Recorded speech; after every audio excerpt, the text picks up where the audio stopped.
Does our quiet time alone with God have to be early in the day? I'm a night owl and I really struggled with that. But let me tell you how I solved that problem. I asked God to wake me 10 minutes before my alarm went off, and He did that for years. He would wake me with a lot of different ways. He would have a dog bark, or we used to have a cat who would jump in the bed in the middle of my tummy sometimes and wake me up. I told that at a retreat one time, and a woman told me the next morning that she had prayed that prayer and she had a sack of apples sitting on the kitchen counter.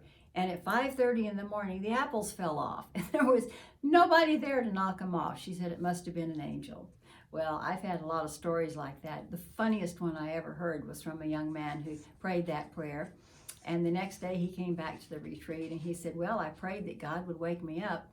And he said, sure enough, before my alarm this morning, I was having a dream. And he said, I was dreaming about this beautiful redhead. And the doorbell rang. And when I opened the door, she said, it's time to get up. I love that. You know, God will do that. He has a sense of humor just like we do.